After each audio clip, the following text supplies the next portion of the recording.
Welcome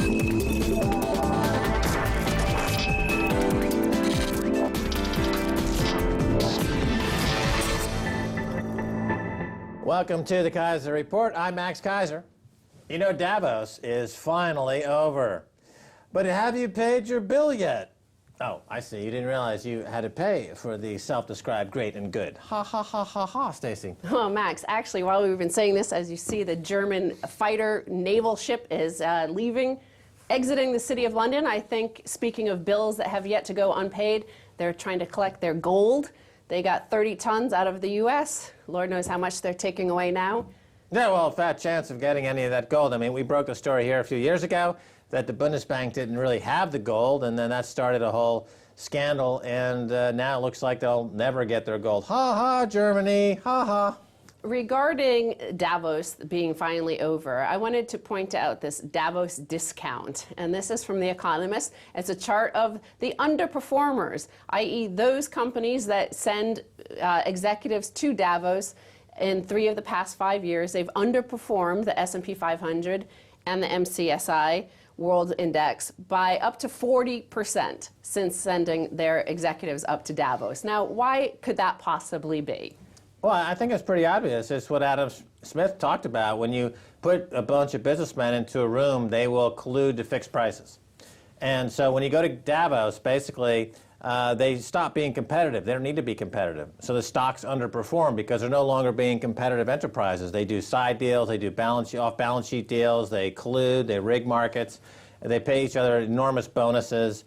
So their stocks start to become less compelling because Davos is a place, or Bilderberg is similar, where executives go to collude. So their competitive ability collapses. Look at Microsoft. Microsoft, you know, one of the great underperformers for years and years because it has a twice convicted predatory monopolist who goes to these confabs on an annual basis, but they don't compete. They just have a predatory monopoly, and that's not the same as capitalism. The other thing, of course, is that they're colluding with known con men and fraudsters. So you're likely to be defrauded if you think, you know, a lot of people thought they were on the same side of Bernie Madoff.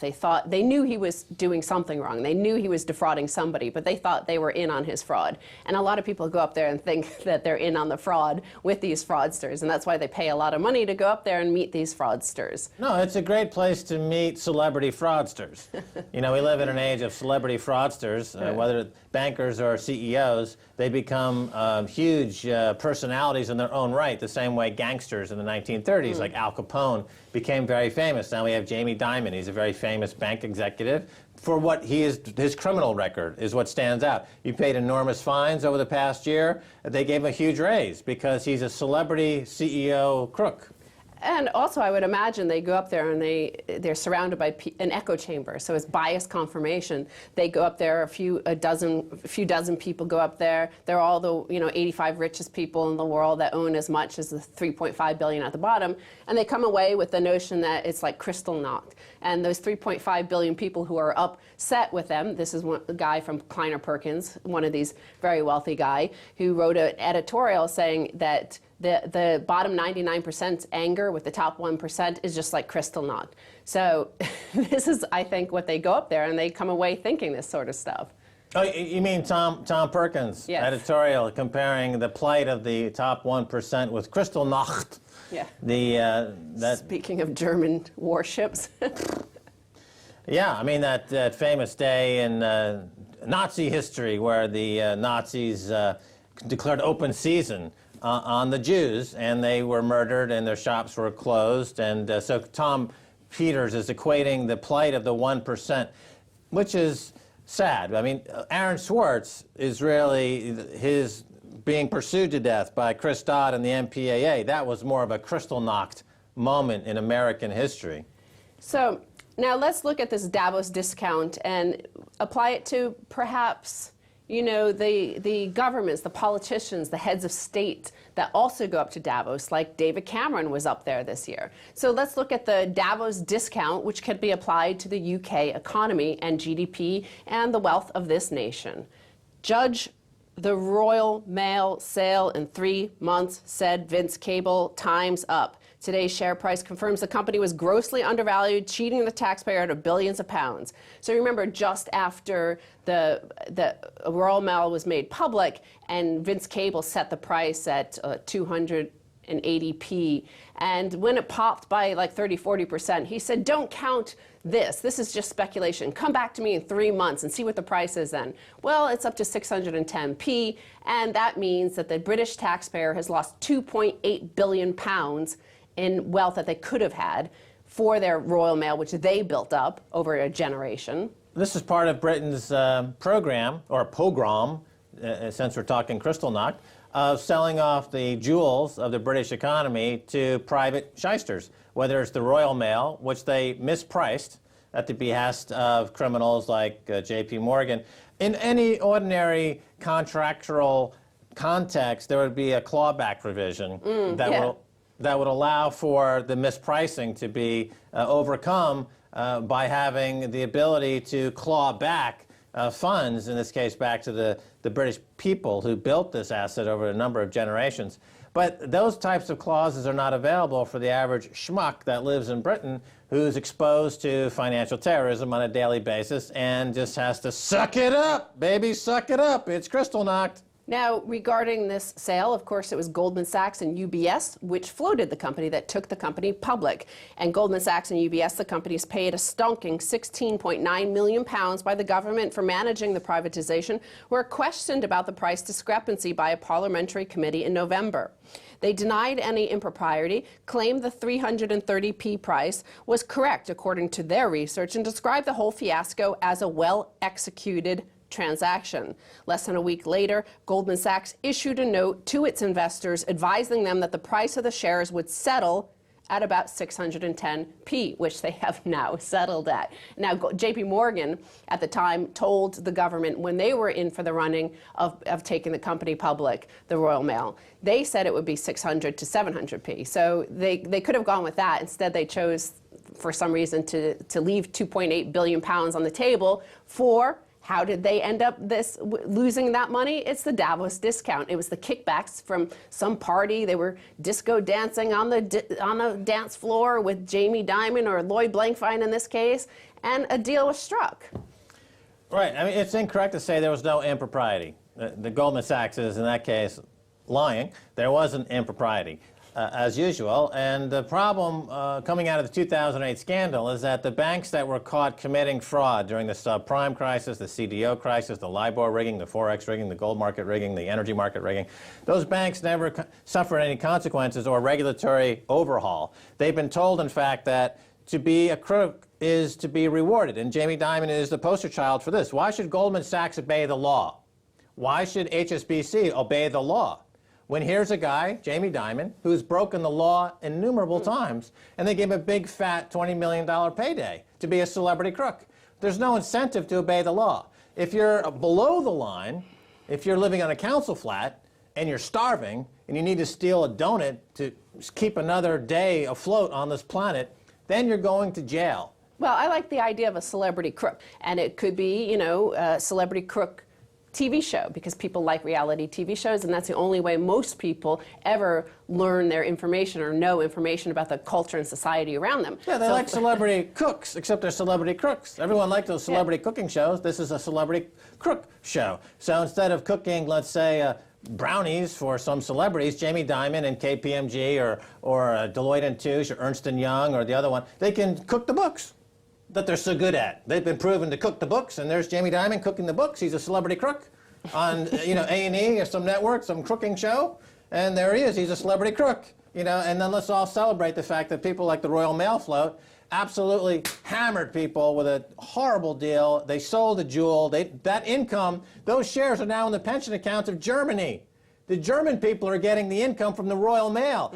All European states around the world that have a functioning welfare state like Germany and others, they bought those shares because they want the income from Mr. and Mrs. Joe Baga Lager here in Britain, putting their little postage stamps on packages, putting it into the big red box, Okay, 10p of every transaction goes to some, German Frau living the good life on your hard work, suckers. Well, let's roll back the tape and look at that German warship that was coming down here. They were probably investigating their little investment in the Royal Mail.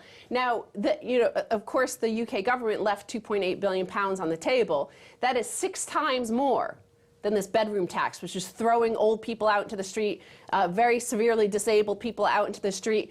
People have committed suicide based on this. That's crystal knocked. Yeah. Right there, the government and the bedroom tax. Let's throw the British people out onto the street, and it's open season to commit violence against our own people. That's crystal knocked. That's Osborne and Cameron's crystal knocked. Tom Perkins. It's not Tom Perkins. The fact that you have to spend $30,000 on a hooker at Davos this year does not mean you're suffering. If you're in the bedroom tax, you're thrown in the street and you're starving to death because you've been scapegoated by you, Tom Perkins. You're the perpetrator of the Holocaust, Tom Perkins. Wake up to your own reality. Well, they call it well-executed transactions. That's this financial holocaust, this financial wipeout, this meltdown. Of course, everything is going wild again, of course, in the markets, but they call it a well-executed transaction. That's the Davos discount. That's why if you go up to Davos and mingle with these people and go disco dancing with them, and Lord knows what else they do in the middle of the night, you're going to end up with a 40% less than when you went there, as the Economist chart showed. Now, regarding all of this, what do you do, the revolution, I want to show a little clip from the Juice Wrap News. Turning now to tax and finance with Max Keiser. Oh boy, feeding boat people to sharks in Australia? I know what you're thinking. Hell, that sounds a lot like the central banks are what they're doing to the nation's wealth. Right, Stacey? Robert. That's it, they just rob it. How can we stop it? Bypass the Fed's pockets, fight kleptocurrency with cryptocurrency. That's the solution. Behead the banksters with the silver axe revolution. Revolution? What's pop culture got to say? Russell Brand? What, Robert? Am I a mere celebrity? Am I not a man? Ain't I got brains, synonyms, metonyms in my gut I can? What if I spoke all grandiloquent? Would you better understand? And Keiser, revolution's my idea. So you say, but do you have a plan? I do. Bitcoin. Buy today. Bitcoin? I'm the Messiah. Well, Russell Brand recently called for a revolution, and so did I. Except Russell Brand has nothing to back up his call for revolution. Yeah. But I do. I have the Bitcoin, as well as monopsony. You can say that now. You must have got some treatment. Yeah, I can say monopsony, like the program to save the NHS. Yes. Okay, those are real hard things one can do. Russell Brand is just, shaking his locks around. He has no plan at all, except to say, "Oh, I'm worried. I'm concerned." Well, and finally on this, I will say that the blockchain would have prevented this well-executed transaction by which the UK taxpayer lost 80% left on the table with the Royal Mail deal. So had this all been on the blockchain, all of our contracts, all of our ownership, all of our wealth on a blockchain, we would know what we really had and who was stripping who. Is it a well-executed transaction or a transaction geared toward execution? All right, Stacey, thanks. We got to go. Ciao. Stay tuned for the second half. A whole lot more.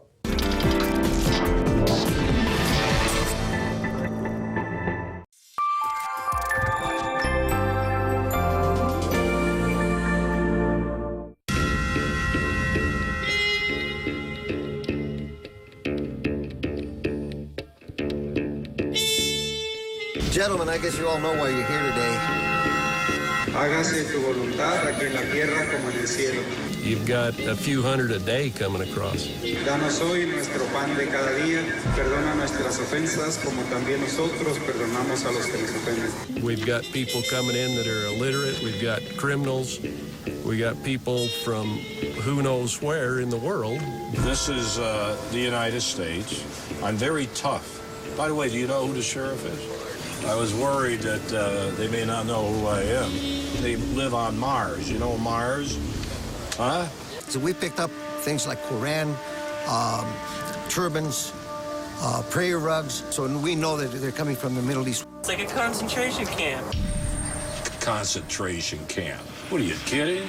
We've got a president in the White House that has not even wanted to disclose the fact that he is a stranger.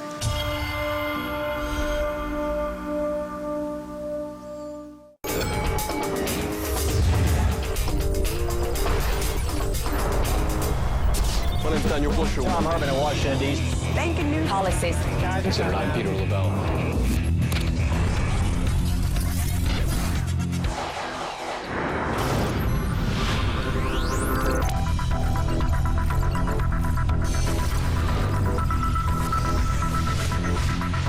Pleasure to have you with us here on RT today. I'm Rory Susham.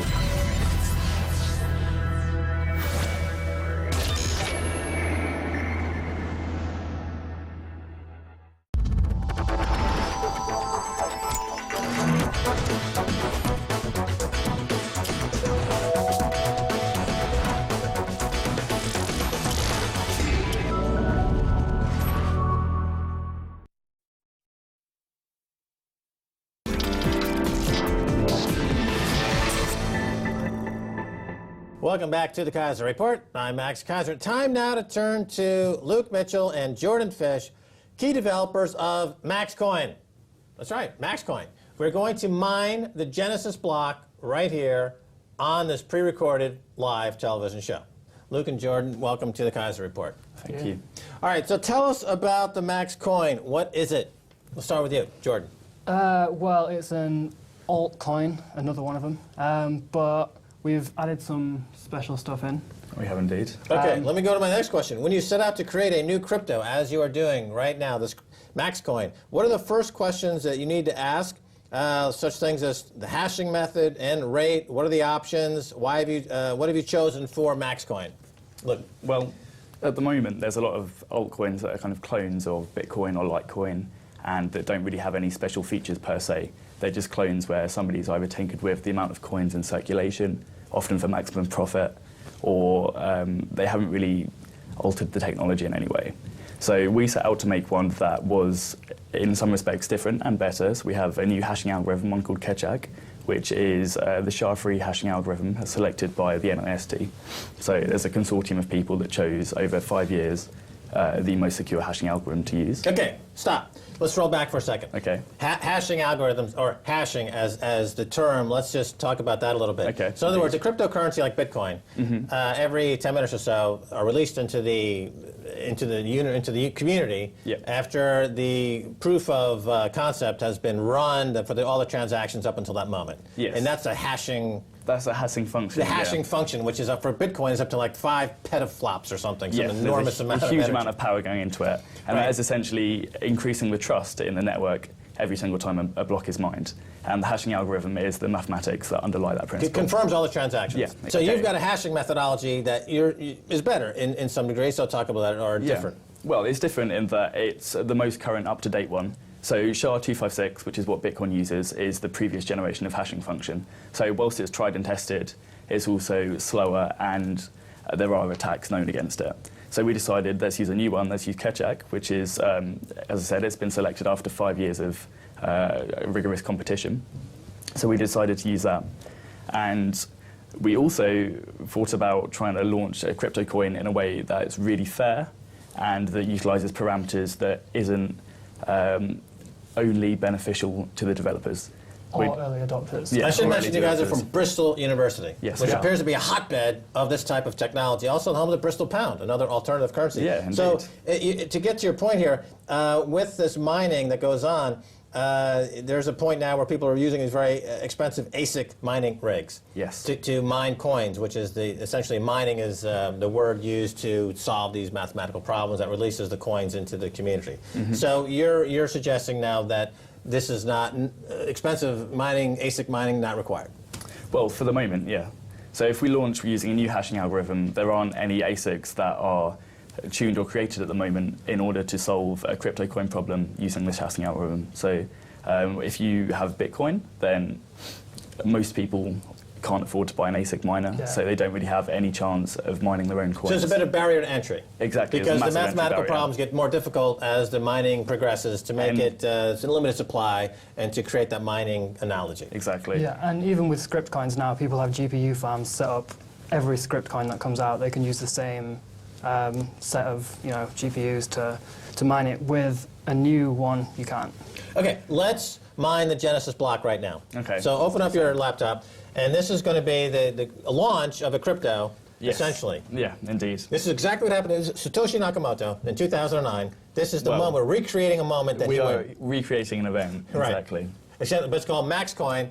It's an alternative currency, an altcoin, which is going to be trading alongside other altcoins, and there are now 100 or so altcoins.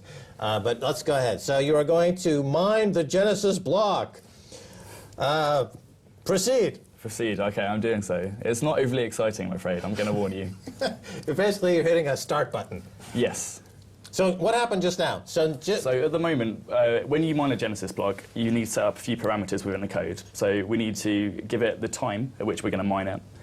You specify a particular string, something along the lines of Max Keiser launches his own altcoin, and then you let the transaction work for a little while, then eventually it spits out the hash for the first coin in the blockchain, which is the public ledger that details all of the transactions up to date, and that's what mining constitutes, is adding to that ledger.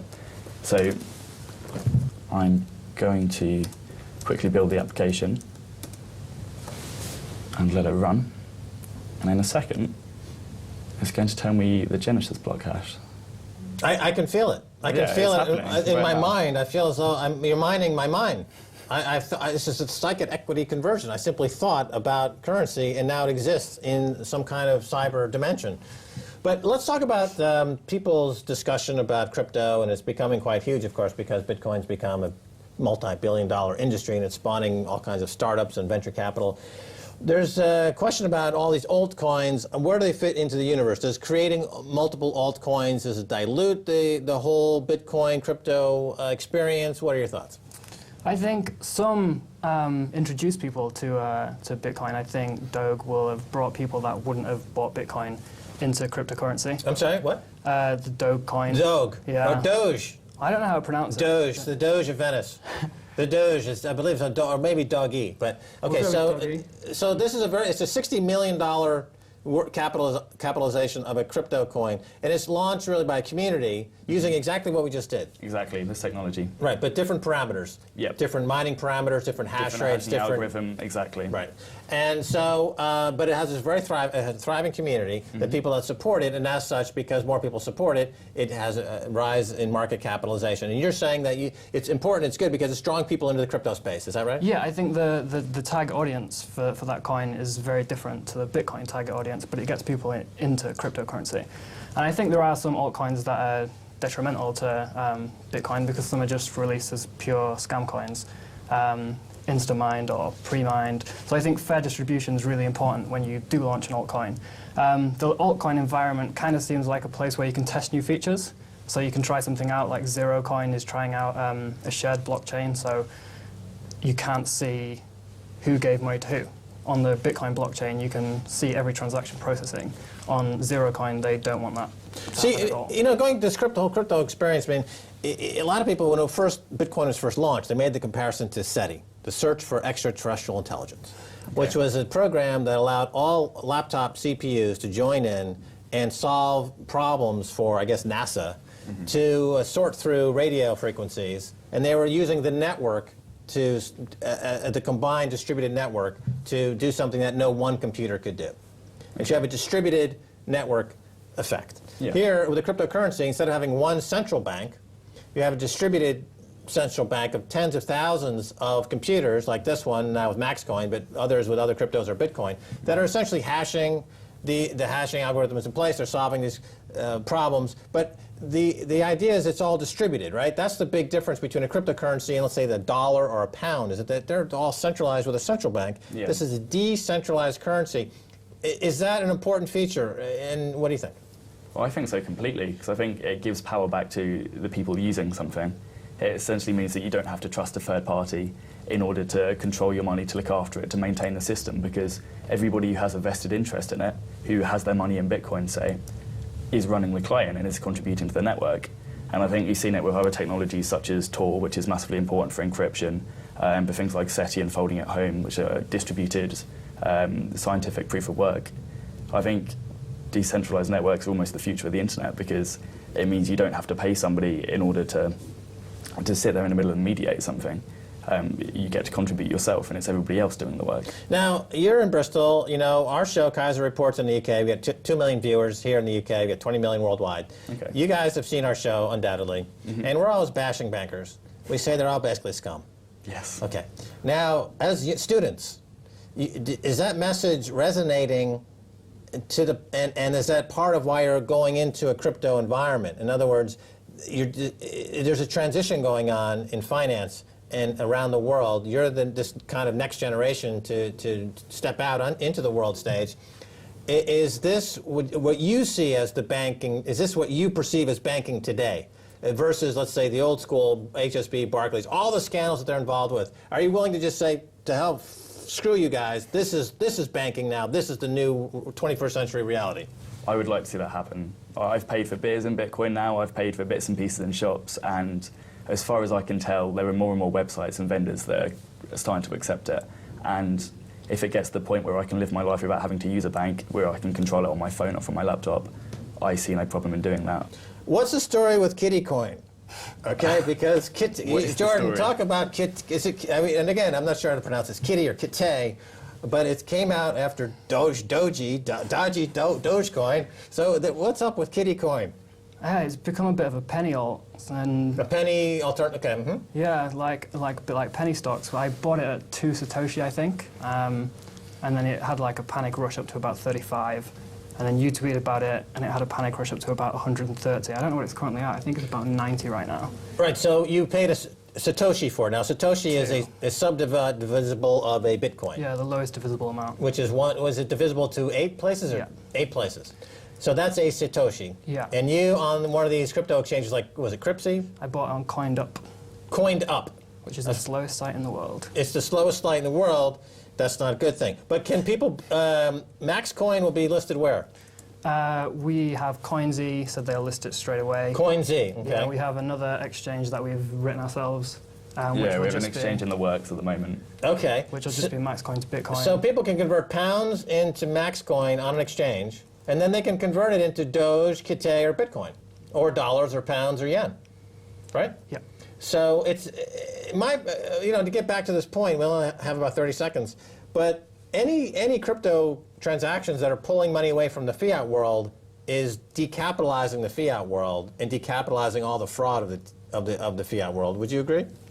Yeah, I think so. The market caps of altcoins are getting kind of silly now as well. I think a few of them, I don't know what the Bitcoin market cap's at right now, but there are a few more that are just enormous. Can the Maxcoin take on Doge? It's got a 60 million market cap. I mean, can we get Maxcoin above 60 million in market cap? I think that's the aim. Doge, you're going down, Doge. Forget Kitty. All gone.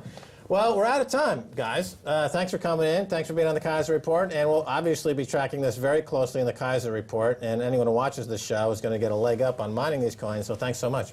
Yeah, you're welcome. Okay, and that's going to do it for this edition of the Keiser Report with me, Max Keiser, and Stacey Herbert. I'd like to thank our guests, Luke Mitchell and Jordan Fish, creators of Maxcoin, the most exciting altcoin in the universe today. Now, ready to be mined. Now, if you'd like to get in touch with us, tweet us at Keiser Report. Until next time, bye, y'all.